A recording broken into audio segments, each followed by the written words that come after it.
بسم اللہ الرحمن الرحیم۔ بسم اللہ الرحمن الرحیم۔ معزز طلبہ کرام، اللہ تعالیٰ سے امید کرتا ہوں کہ آپ سب خیر و عافیت سے ہوں گے۔ معزز طلبہ، سبق نمبر 11 ہے اور فصل فی نواقض الوضو، یعنی وضو کو توڑنے والی اشیاء کا بیان چل رہا ہے۔ اس میں اس سبق کے اندر ہم گفتگو کریں گے کہ نیند کی کون کون سی وہ اقسام ہیں کہ جن میں وضو ٹوٹ جاتا ہے۔ یعنی یہاں پہ وضو توڑنے والے جو حکمی اشیاء ہیں، حکمی امور ہیں، یعنی ان میں ظاہری طور پر تو کوئی نکلا نہیں ہے سبیلین سے یا غیر سبیلین سے، لیکن حکم لگ گیا ہے وضو کے ٹوٹنے کا، تو اس لیے وہاں پہ وضو کے توڑ دینے کا حکم ہوا۔ تو یہ نواقض حکمیہ ہیں۔ تو نیند کی ہم وہ ساری صورتوں کو انشاءاللہ ہم آج جاننے کی کوشش کریں گے، اور اسی کے ساتھ ہم دیکھیں گے آج کہ نماز میں اگر کوئی ہنس جاتا ہے آواز کے ساتھ، قہقہ لگا کر ہنستا ہے، تو اس کی وجہ سے وضو ٹوٹے گا یا نہیں ٹوٹے گا، یا نماز میں ہنسنے کی جو کیفیت ہے وہ کس طرح کی ہو تو وضو ٹوٹتا ہے، کس طرح کی ہو تو وضو نہیں ٹوٹتا۔ تو ان صورتوں کو انشاءاللہ ہم اس سبق کے اندر دیکھنے کی کوشش کرتے ہیں۔ تو آج کی عبارت یہاں سے ہے، وَالنَّوْمُ مُضْطَجِعًا أَوْ مُتَّكِئًا أَوْ مُسْتَنِدًا إِلَى شَيْءٍ لَوْ أُزِيلَ عَنْهُ لَسَقَطَ لِأَنَّ الاضطجاع سبب لاسترخاء المفاصل فلا يعرى عن خروج شيء عادة، والثابت عادة كالمتيقن به، والاتكاء يزيل مسكة اليقظة لزوال المقعد عن الأرض، ويبلغ الاسترخاء في النوم غايته بهذا النوع من الاستناد، غير أن السند يمنعه من السقوط بخلاف النوم حالة القيام والقعود والركوع والسجود في الصلاة وغيرها هو الصحيح، لأن بعض الاستمساك باق إذ لو زال لسقط فلم يتم الاسترخاء، والأصل فيه قوله عليه السلام لا وضوء على من نام قائما أو قاعدا أو راكعا أو ساجدا،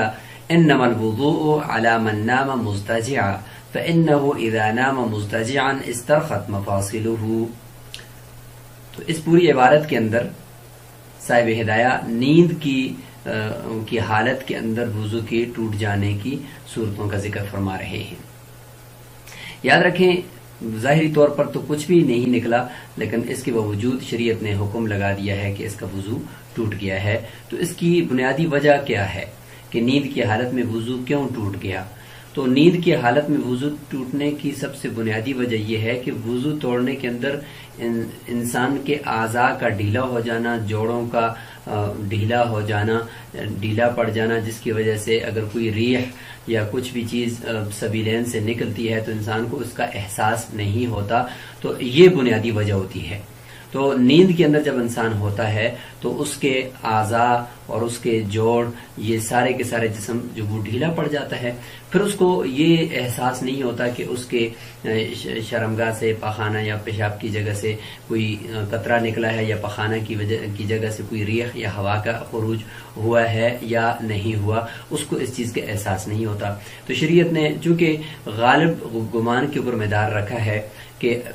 عام طور پر ایسا ہو سکتا ہے کہ چونکہ اعضاء ڈھیلے ہو جاتے ہیں، لہٰذا مدار اسی پر ہے کہ وضو ٹوٹ جائے گا سونے کی وجہ سے۔ یعنی انسان اس طریقے سے سو جائے کہ جس طریقے سے اس کے اعضاء ڈھیلے ہو جائیں تو وہ نیند وضو کو توڑ دے گی۔ لہٰذا اس نیند سے متعلق بتائیں گے اور اس سے متعلق پوری تفصیل ہوگی کہ یہ نیند ہوتی ہے کہ جس سے اعضاء ڈھیلے پڑ سکتے ہیں، اس سے وضو ٹوٹ جائے گا۔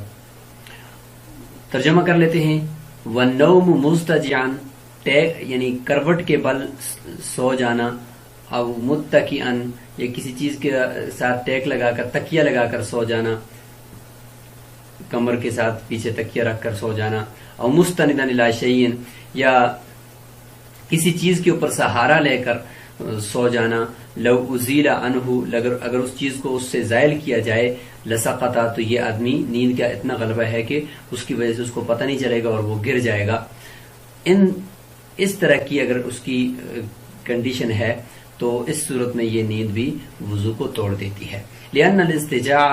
اچھا اب یہاں پہ سب سے پہلے مستجعن کی مزید وضاحت فرمانے صاحب ہدایہ. یہ تو امام قدوری رحمۃ اللہ علیہ کے الفاظ ہیں، یہاں سے صاحب ہدایہ اس کی تشریح فرمائیں گے. لأن الاستجاع سبب لاسترخاء المفاصل، اس لیے کہ کروٹ کے بل لیٹنے سے یہ لیٹنا یہ سبب ہے جوڑوں کے اور اعضاء کے ڈھیلے پڑ جانے کا. فلا یارا عن خروج شیء عادتا، لہذا شرمگاہ سے یعنی پخانے کے راستے سے کسی چیز کے نکلنے سے یہ خالی نہیں ہوتا عادتا عام طور پر. لہذا جب عام طور پر ایسا ہو سکتا ہے تو والثابت عادتاً، جو چیز عادتاً ثابت ہوتی ہے اور اکثر اوقات ایسا ممکن بھی ہے تو کل متیقن بھی، تو وہ بھی ایسا ہوتے ہیں جیسے کہ وہ یقینی ہی ہے اور لہذا اس کے اوپر یقین کے مطابق ہی فیصلہ کیا جاتا ہے. والاتکاء یزیل مسکت الیقظۃ، اور جو کسی چیز کو پیچھے کمر کے برابر رکھ کر اس کے اوپر ٹیک لگا کر سونے سے بھی یہ بھی زائل کر دیتا ہے مسکت الیقظۃ، بیداری کے اندر رکاوٹ کو. یعنی بیداری کے اندر انسان اپنے جسم کو جو سنبھال رہا ہوتا ہے اور اس کے اعضاء کے اندر ایک طرح کی رکاوٹ ہوتی ہے اور ایک طرح کا ٹھہراؤ ہوتا ہے، تو اس کو یہ ٹیک لگا کر سو جانا یہ زائل کر دیتا ہے. کیوں؟ وجہ کیا ہے؟ لزوال المقعد عن الارض، کیونکہ اس صورت میں جب انسان ٹیک لگا کر کمر لگا کر پیچھے سویا ہوا ہے تو زمین سے اس کی جو مقعد ہے، یعنی اس کی جو زمین کے اوپر اس کی جو پیچھے سرین تھی وہ اب زمین پر نہیں ہے بلکہ اس سے اٹھ گئی ہے. وَيَبْلُغُ الْإِسْتِرْخَاءُ فِي النَّوْمِ، اور جو اعضاء کا ڈھیلا ہونا ہے نیند کے اندر وہ اپنی انتہا کو پہنچ جاتا ہے، غایتہ اپنی انتہا کو پہنچ جاتا ہے. بِهَذَا النَّوْعِ مِنَ الْإِسْتِنَاد، یہ جو استناد ہے کہ جس کے بارے میں کہا کہ کسی اور چیز کے اوپر سر رکھ کر آگے کی طرف ٹیک لگا دی، یا کسی چیز کے اوپر کونی رکھ کر اور ہاتھ کو سر کے ذریعے سے سر کو ہاتھ کے ذریعے سے تھام کر سو گیا، یا اس طریقے سے کسی نہ کسی جگہ پر اس نے سہارا لے کر سو گیا، چاہے وہ کمر کے ذریعے سے ہو یا کسی پہلو کے ذریعے سے یا کسی طریقے سے کسی چیز پر سہارا لے کر سو جانا. اس کے بارے میں فرماتے ہیں کہ اس استناد میں کہ اگر اس چیز کو ہٹایا جائے تو یہ سو جائے، اس طرح کے استناد میں جو اعضاء کا ڈھیلا ہونا ہے وہ اپنی انتہا کو پہنچ جاتا ہے. لہذا اعضاء کا ڈھیلا ہونا ہی یہی علامت ہوتی ہے وضو کے ٹوٹنے کی. غیر ان السند، البتہ یہاں پر یہ بات ہے کہ وہ گرتا کیوں نہیں ہے، اس لیے کہ اس السند یمنعه من السقوط، کہ جس چیز کے اوپر اس نے ٹیک لگائی ہوئی ہے وہ چیز اس کو گرنے سے روک رہی ہے. بخلاف النوم حالت القیام والقعود والرکوع والسجود فی الصلاۃ وغیرہ. اب یہ اشکال بھی ہو سکتا ہے کہ انسان اگر نماز کی حالت میں کھڑے کھڑے سو گیا یا بیٹھا ہوا ہے اور سو گیا نماز کی حالت میں جس طرح بیٹھنے کی حالت ہے، یا رکوع کے اندر سو گیا یا سجدے کے اندر اس کو نیند آ گئی اور سو گیا، نماز میں ہے یا اسی طریقے کی انہی جیسی کیفیت میں وہ نماز کے علاوہ میں ہے، کھڑے کھڑے سو گیا نماز کے علاوہ میں یا رکوع کی حالت کی طرح کی، فرماتے ہیں کہ اس صورت میں وضو اس کا نہیں ٹوٹے گا ان صورتوں میں. وجہ اس لیے کہ ان صورتوں کے اندر انسان کا جسم ٹھہراؤ میں ہوتا ہے اور جو بیداری کی رکاوٹ ہوتی ہے جسم کی وہ باقی ہوتی ہے، اعضاء ڈھیلے نہیں ہوتے، اسی لیے تو وہ کھڑا ہے نا، اسی لیے تو وہ بیٹھا ہوا ہے اس ترتیب سے، ورنہ تو دائیں بائیں گر جائے. اور اسی طریقے سے وجہ سے تو وہ رکوع کر رہا ہے. اگر وہ نیند کی حالت میں اگر اتنا اس کے اعضاء ڈھیلے ہوتے تو پھر وہ ایک دم گر جاتا. اس طریقے سے سجدے کی حالت میں بھی دائیں یا بائیں گر جاتا. جب نہیں گر رہا تو اس کا مطلب یہ ہے کہ اس کے اعضاء اپنی پکڑ میں ہیں، لہٰذا اس کے جسم سے کسی چیز کے خارج ہونے کی کا قوی امکان نہیں ہے. وہ صحیح بات بھی یہی ہے. آگے وجہ بتائیں گے کہ لأن بعض الاستمساک باق، اس لیے کہ بعض جو استمساک ہے یعنی جسم کو روکنا ہے تو وہ ابھی تک باقی ہے. کیوں؟ لو زال، اگر وہ استمساک بھی زائل ہوتا اور اس کے تو لسقط، تو پھر یہ گر جاتا، ورنہ یہ سجدے میں رکوع میں قعود میں قیام میں گر جاتا. جب نہیں گر رہا تو مطلب یہ کہ ابھی تک استمساک یعنی جسم کے اندر ٹھہراؤ اور رکاوٹ جسم کو سنبھالنے کی وہ باقی ہے. فلم یتم الاسترخاء، لہذا یہاں پہ اعضاء کے ڈھیلے ہونے کا جو معاملہ ہے وہ مکمل طور پر تام نہیں ہوا، تو لہذا وضو کے ٹوٹنے کا حکم بھی ان صورتوں میں نہیں لگایا جائے گا. والاصل فیہ قولہ علیہ السلام، اس میں جو اصل ہے یعنی دلیل ہے ہمارے پاس وہ نقلی دلیل بھی ہے ایک تو یہ ہو گیا کہ اعضاء کا ڈھیلا ہونا جن جن صورتوں میں ہوگا ان صورتوں میں وضو ٹوٹ جائے گا، اور جن صورتوں میں نہیں ہوگا ان صورتوں میں وضو نہیں ٹوٹے گا۔ اور نقلی دلیل یہ ہے کہ حضور صلی اللہ علیہ وسلم نے ارشاد فرمایا لا وضوء علی من نام قائما، وضو نہیں ہے اس شخص کے اوپر جو کھڑے کھڑے سو گیا، او قاعدا یا بیٹھ کر، او راکعا یا رکوع کی حالت میں، او ساجدا یا سجدے کی حالت میں۔ وضو کس پر ہے؟ انما الوضوء علی من نام مضطجعا، وضو تو اس شخص کے اوپر ہے کہ جو کروٹ کے بل سے سو گیا، فإنه اذا نام مضطجعا، اس لیے کہ جب وہ کروٹ کی سائڈ پہ رخ موڑ کر سو جاتا ہے تو استرخت مفاصلہ، اس کے جو جوڑ ہیں اور اس کا پورا جسم وہ ڈھیلا پڑ جاتا ہے۔ تو وجہ بھی بتا دی۔ تو خلاصہ یہ نکلا کہ ایسی نیند کہ جس کی وجہ سے مقعد انسان کی اور یعنی انسان کی سرین وہ زمین سے کے ساتھ لگی ہوئی نہ ہو اور اس کی وجہ سے اس کے اعضاء ڈھیلے پڑ جائیں تو اس سے وضو ٹوٹ جاتا ہے، اور یہی علامت ہوتی ہے صرف سو جانا ہی۔ اگر مثلا گاڑی کے اندر بیٹھا ہوا ہے اور اس دوران گاڑی کی ہچکولے بھی کھا رہی ہے اور اس دوران اس کو نیند اتنی سخت نہیں آئی ہوئی، کچی نیند ہے، اس کو پتہ چل رہا ہے کہ اس کے دائیں بائیں کیا ہو رہا ہے، اس دوران اگر وہ تھوڑا بہت اس کی آنکھ لگی ہوئی ہے تو اس سے وضو نہیں ٹوٹے گا۔ البتہ یہ کہ اس صورت میں بھی اگر اس کو بالکل پتہ نہیں چل رہا کہ دائیں بائیں کہاں ہے، وہ خواب کی حالت میں چلا گیا ہے، تو اس صورت میں پھر نیند کی حالت میں اگر وہ کسی جگہ پہ کسی چیز پہ ٹیک لگا کر وہ سویا ہوا ہے تو پھر اس صورت میں پھر وضو بھی ٹوٹ جائے گا۔ اگلا ایک وضو کو توڑنے کا سبب وہ یہ ذکر فرما رہے ہیں یہاں سے والغلبۃ علی العقل بالاغماء، اور اگلا اس کے بعد ہے والجنون لأنه فوق النوم مضطجعا في الاسترخاء والاغماء حدث في الاحوال كلها وهو القياس في النوم الا ان عرفناه بالاثر والاغماء فوقه فلا يقاس عليه۔ یہاں تک جو ہے اس میں ہم ذکر کر لیتے ہیں۔ پہلے فرماتے ہیں کہ والغلبۃ علی العقل، عقل کے اوپر اگر غلبہ پڑ جائے، عقل مغلوب ہو جائے، کس وجہ سے؟ بالاغماء، اغماء کی وجہ سے۔ اغماء کہتے ہیں بے ہوشی، ایک خاص قسم کی جس کے اوپر عقل جو ہے عقل کے اوپر غلبہ ہو جاتا ہے اور انسان کو کچھ بھی پتہ نہیں چلتا، کچھ بھی احساس نہیں ہوتا، جتنی بھی اس کو آواز لگائیں وہ نہیں اٹھ سکتا۔ نیند میں تو یہ ہوتا ہے کہ عقل مستور ہوتا ہے، اگر آواز لگائیں تو انسان جاگ جاتا ہے، لیکن اغماء کے اندر انسان کو ہوش نہیں رہتا، پاگل نہیں ہوتا بلکہ عقل کے اوپر غلبہ سا آ جاتا ہے۔ یہ ایک قسم کی بیماری ہے، بے ہوشی جسے ہم کہہ سکتے ہیں۔ تو اس کی وجہ سے بھی انسان چونکہ پتہ نہیں چلتا اس کا وضو ٹوٹ جاتا ہے، لہٰذا فرمایا کہ یہ غلبہ جو عقل پر ہوتا ہے یہ بھی وضو کو توڑ دے۔ یہ سب عطف جو ہیں وہ پیچھے المعانی الناقضہ جو پہلے فصل فی نواقض الوضو سے ہم نے شروع کیا تھا اس پر ہے۔ والجنون، اور چھٹی یا ساتویں جو چیز ہے وہ یہ ہے جنون، یعنی انسان پاگل ہو گیا ہے، مجنون ہو گیا، اس کو کچھ پتہ نہیں چل رہا کہ وہ کیا کر رہا ہے۔ تو یہ بھی اگرچہ وہ چل بھی رہا ہے پھر بھی رہا ہے، لیکن اس کے باوجود اس کو اس چیز کا احساس نہیں ہے کہ اس کے جسم سے کوئی ریح یا ہوا وغیرہ خارج ہو رہی ہے یا نہیں ہو رہی، ان چیزوں کا اس کو احساس نہیں رہا۔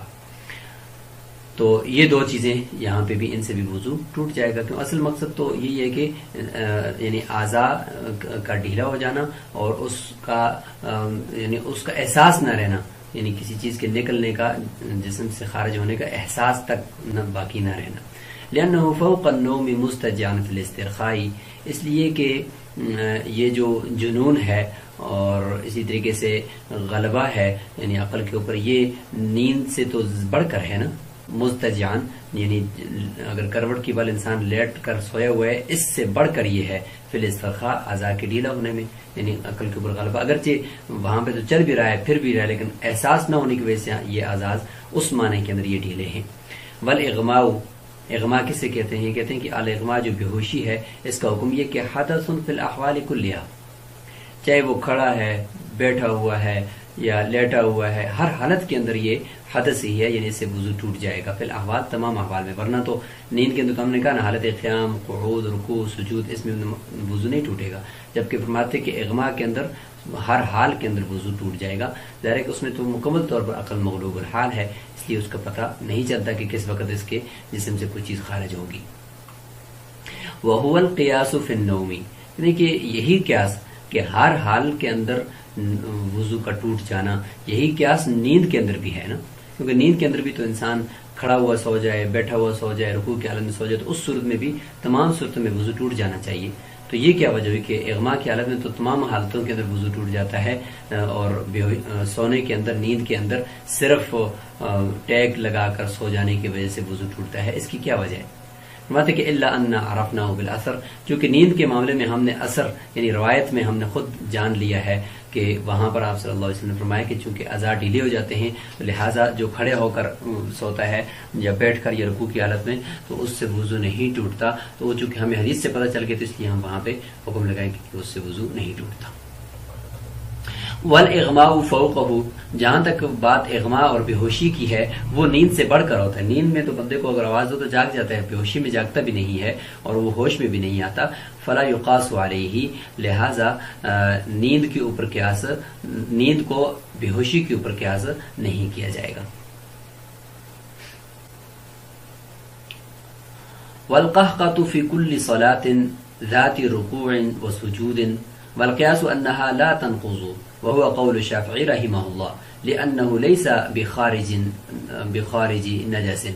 ولهذا لم يكن حدثا في صلاة الجنازة وسجدة التلاوة وخارج الصلاة. ولنا قوله عليه السلام ألا من ضحك منكم قهقهة فليعيد الوضوء والصلاة جميعا، وبمثله يترك القياس. والأثر ورد في صلاة مطلقة فيقتصر عليها، والقهقهة ما يكون مسموعا له ولجيرانه، والضحك ما يكون مسموعا له دون جيرانه، وهو على ما قيل يفسد الصلاة دون الوضوء. تو یہاں تک جو عبارت ہے، اس عبارت کے اندر صاحب ہدایہ رحمہ اللہ قہقہ یعنی نماز کے اندر قہقہ لگا کر ہنس جانے کی وجہ سے وضو کے ٹوٹنے کا بیان ذکر یہاں پہ بیان فرما رہے ہیں. فرماتے ہیں کہ والقہقہ فی کل صلاۃ ذات رکوع وسجود، کہ نماز کے اندر قہقہ لگانا یہ بھی وضو کو توڑ دیتا ہے. ایسی نماز جو رکوع اور سجدے والی ہو، یعنی نماز جنازہ نہ ہو یا سجدہ تلاوت نہ ہو، کیونکہ ایک میں رکوع نہیں ہے اور دوسری میں رکوع اور سجدہ دونوں نہیں ہے. اس لیے ان دونوں کے علاوہ ایسی نماز جو رکوع سجدے والی ہو، چاہے فرض ہو یا سنت ہو، کچھ بھی ہو، اس میں اگر کوئی قہقہ لگا کر ہنستا ہے تو اس سے وضو ٹوٹ جاتا ہے. اچھا، صاحب ہدایہ فرماتے ہیں کہ والقیاس انہا لا تنقض، قیاس کا تقاضا تو یہ ہے کہ وضو نہیں ٹوٹنا چاہیے، اور یہی امام شافعی رحمۃ اللہ علیہ کا قول بھی ہے. کیوں؟ اس لیے کہ لأنہ لیس بخارج نجس، کوئی چیز تو جسم سے خارج نہیں ہوئی نا، صرف قہقہ ہی لگایا ہے، تو قہقہ لگانے سے وضو کیوں ٹوٹا؟ قیاس تو اس چیز کو تسلیم نہیں کرتا. ولہذا لم یکن حدثا فی صلاۃ الجنازہ، اسی لیے تو وہ پھر نماز جنازہ و سجدۃ التلاوۃ و خارج الصلاۃ، ان تینوں صورتوں کے اندر بھی نماز کے باہر سجدہ تلاوت یا صلاۃ جنازہ کے اندر یہ حدث شمار نہیں ہوتا. تو یہ بھی ایک دلیل ہے ہمارے پاس کہ نماز کے اندر قہقہ لگانے سے کیوں وضو ٹوٹا. یہ امام شافعی رحمۃ اللہ کا قول بھی ہے اور قیاس بھی ہے. اب ہم آتے ہیں کہ بھئی ٹھیک ہے، قیاس اپنی جگہ پر ہے، لیکن چونکہ ہمارے پاس روایت حدیث مشہور ہے اور حدیث مشہور کے ذریعے سے جو چیز ثابت ہوتی ہے اس کی وجہ سے قیاس کو پھر ترک کرنا پڑتا ہے. وہ کیا ہے کہ وَلَنَا قَوْلُهُ عَلَيْهِ السَّلَامُ، ہمارے نزدیک حضور صلی اللہ علیہ وسلم کا ایک قول ہے. چونکہ ایک صحابی نابینا تھے تو صحابہ کرام نماز پڑھ رہے تھے، تو وہ ایک دیہاتی تھے، وہ آئے اور ان کے سامنے آگے آ کر ایک گڑھے میں گر گئے. تو جس کو دیکھ کر صحابہ کرام نماز کے اندر وہ ہنسنے لگے قہقہ لگا کر. تو اس کی وجہ سے حضور صلی اللہ علیہ وسلم نے جب سلام پھیرا تو فرمایا کہ جنہوں نے قہقہ لگایا ہے وہ اپنی نماز اور اپنے وضو کو دہرا لے. الا من ضحک منکم قہقہۃ، جو تم میں سے قہقہ لگا کر ہنسا ہے، فلیعید الوضوء والصلاۃ جميعا، اپنے وضو کو بھی دہرائے اور اپنی نماز کو بھی دہرائے. وبمثلہ، اس طرح کی روایت جو مشہور روایت ہوتی ہے، اس جیسی روایت سے کی وجہ سے یترک القیاس، قیاس کو چھوڑ دیا جاتا ہے. والاثر ورد فی صلاۃ مطلقۃ، اب یہ ہے کہ چونکہ یہ کہا کہ بھئی پھر تو رکوع اور سجدے کے بغیر والی نماز یعنی نماز جنازہ اور سجدہ تلاوت، اس میں بھی وضو ٹوٹ جانا چاہیے نا. تو فرماتے ہیں کہ والاثر ورد فی صلاۃ مطلقۃ، کیونکہ اثر جو حدیث ہے وہ نماز کامل نماز مطلق یعنی کامل نماز کے بارے میں وارد ہوا ہے، فیختصر علیہا، لہذا چونکہ خلاف قیاس ہے تو لہذا اسی کے اوپر ہی بند رہے گا کہ صرف رکوع اور سجدے والی نماز کے اندر ہی یہ وضو ٹوٹے گا، ورنہ دوسری میں قہقہ لگانے سے نہیں ٹوٹے گا۔ آگے فرماتے ہیں کہ والقہقہۃ، قہقہ کسے کہتے ہیں؟ کیونکہ ہنسنے کی تو مختلف قسمیں ہیں، کبھی انسان بغیر آواز کے ہنس رہا ہوتا ہے، کبھی آواز کے ساتھ ہنس رہا ہوتا ہے، تو یہ اس کی کوئی ڈیفینیشن بتائی جائے تو فرماتے ہیں کہ والقہقہۃ ما یکون مسموعا لہ ولجیرانہ، کہتے ہیں قہقہ اس ہنسی کو کہتے ہیں کہ جو خود بھی سنائی دے اور اس کے ساتھ والے پڑوسی کو بھی پتہ چلے کہ یہ فلاں بندہ اس وقت ہنس رہا ہے، یعنی اس میں آواز کے ساتھ ہنسنا پایا جاتا ہے، اس کو قہقہ کہتے ہیں، جس سے وضو اور نماز دونوں ٹوٹ جاتے ہیں۔ اور دوسرا ہوتا ہے ضحک، ضحک کہتے ہیں ما یکون مسموعا لہ دون جیرانہ، خود تو سننے میں آ رہا ہے لیکن اس کے پڑوسی کو سنائی نہیں دے رہا، تو اس صورت میں نماز تو ٹوٹ جاتی ہے لیکن وضو نہیں ٹوٹتا۔ فرمایا وہو علی ما قیل، جس طریقے سے یہ کہا گیا ہے تو کہتے ہیں کہ یہ یفسد الصلاۃ دون الوضو، صرف نماز کو تو فاسد کرتا ہے، اس طرح کا ضحک، اس کو ضحک کہتے ہیں، قہقہ نہیں کہتے عربی کے اندر، اس کی وجہ سے وضو تو نہیں ٹوٹے گا لیکن البتہ نماز ٹوٹ جائے گی۔ یہ علامہ قیل سے اشارہ ہے حضرت جابر رضی اللہ عنہ کی حدیث کی طرف کہ ان الضحک یفسد الصلاۃ دون الوضوء، کہ نماز کو تو فاسد کرتا ہے لیکن وضو کو نہیں۔ ایک ہوتا ہے تبسم، تبسم صرف انسان کی ہنسی کی آواز نہ خود اس کو آتی ہے نہ اس کے ساتھ پڑوسی کو آ رہی ہوتی ہے، بلکہ بس منہ تھوڑا سا کھل جاتا ہے، اس کو ضحک کہتے ہیں۔ ہنسی جیسی شکل تو بناتا ہے لیکن آواز نہیں نکالتا، اس سے نہ نماز چونکہ فاسد ہوتی ہے نہ وضو ٹوٹتا ہے، اس لیے اس کو یہاں پہ نواقض کے اندر ذکر نہیں فرمایا۔ تو یہاں پر ہم نے آج نیند سے متعلق اور قہقہ لگا کر ہنسنے سے متعلق آج آپ نے بات کی ہے اور اسی سے متعلق ساری تفصیل ذکر کی ہے۔ السلام علیکم ورحمۃ اللہ وبرکاتہ۔